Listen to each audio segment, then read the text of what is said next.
I just was wondering what brought you here to the Bioneers conference. Well, I came here today to help out my cousin, good friend Ross Kadee, with his youth group, Snag Magazine, Seventh Native American Generation, um, which is a youth group that works in San Francisco in the Bay Area, with Native youth in the Bay Area. Sometimes uh, going on field trips, sometimes bringing them up north to the woods and sweat lodges, basket making. Media, showing them how to make media, make videos, make music, and different things like that. Yeah.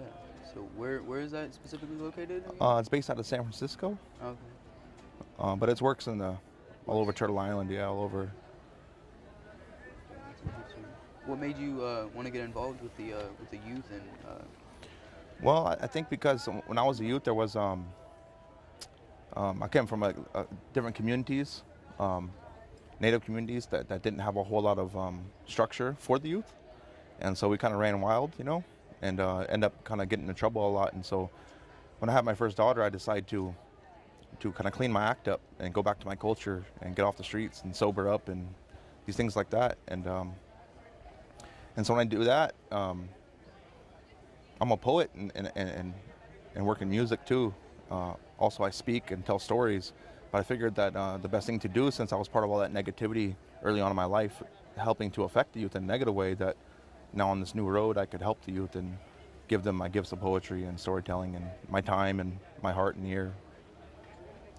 if I may ask, are you in a certain tribe or Native American? Yeah, Anishinaabe and Anishinaabe. also Mohawk. But I was raised out here by Pomo people in Sonoma County at Dry Creek, and also out in Point Arena. So I'm kind of an adopted California native. Hmm.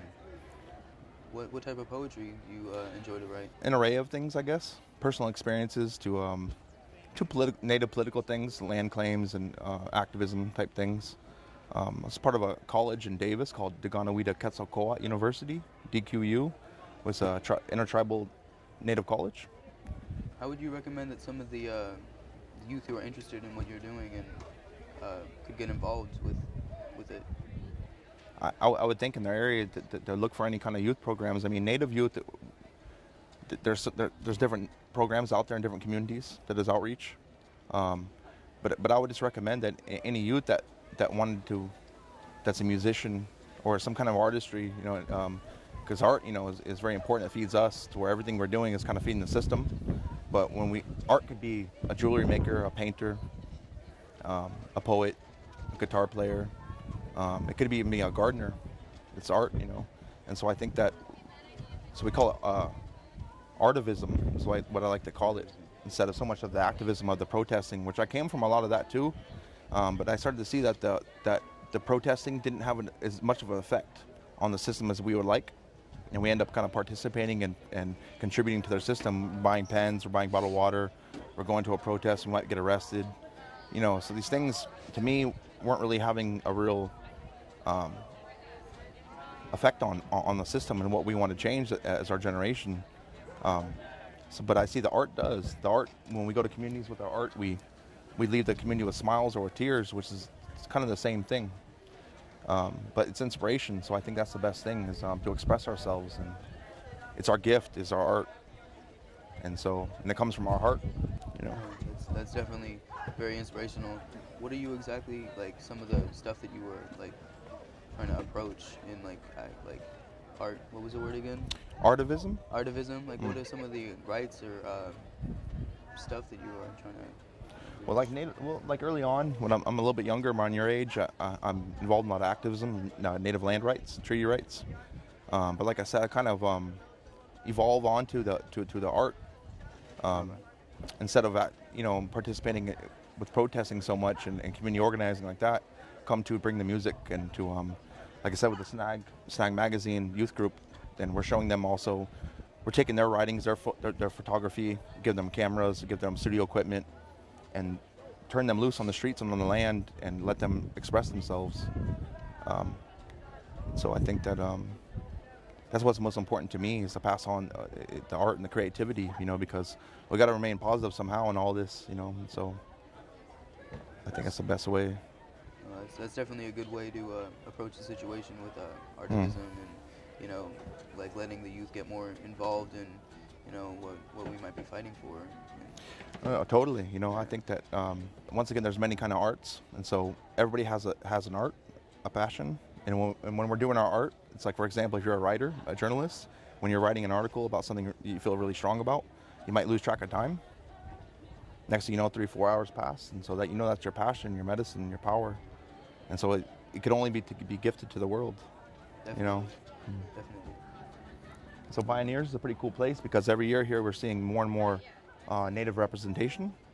Of course, being the caretakers of this land, the First Nations, then it's a huge breakthrough, because what Bioneers and all these relatives are doing in sustainability in that world, these are all original native ways, of course. So that's what we're trying to do in our communities, is reactivate our traditional ways and our sustainable ways, our earth ways.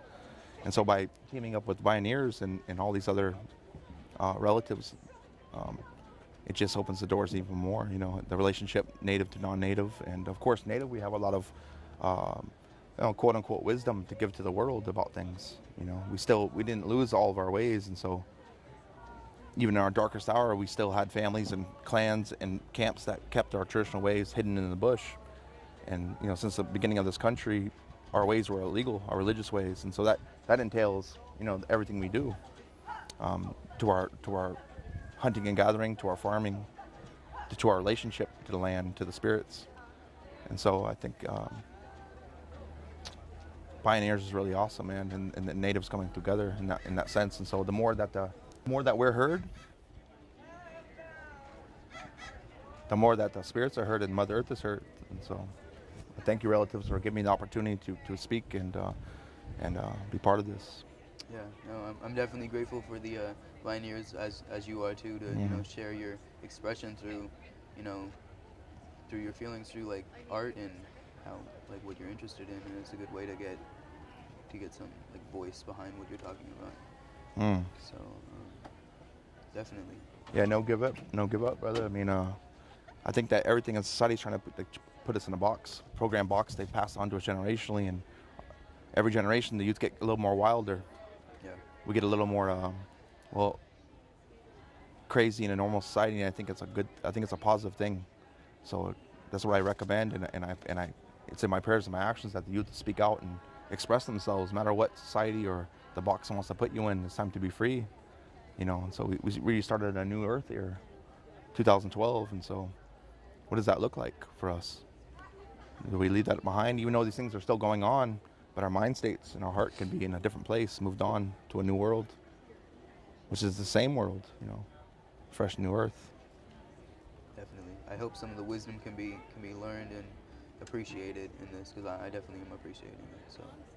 Miigwech. Thank you. Yahui. Yes. So you got that handshake right there. See, if we're like this, we might slip. But if we're falling off a cliff, we got each other like that, you know. Definitely. If there's anything that you would like for the youth and the generation that's growing up to take from your wisdom and knowledge, what would you say? I would say what my elders tell me, and I would say, don't take ourselves so seriously all the time.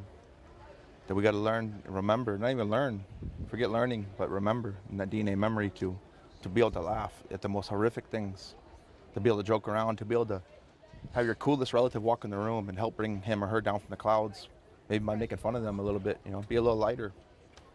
We're in a very serious time, and it's a lot of stress, a lot riding on what we're going to do, especially what the youth's going to do. So try to remain young and at heart, you know, don't take ourselves so seriously. I think that's a great way of thinking about it and dealing with. We'll make it through, you know. This is we're here, you know. There's a reason why we're here at this time, and that means we got all the medicine to deal with it. All of us do. I don't got it, you don't got it, but we got it, you know. Definitely.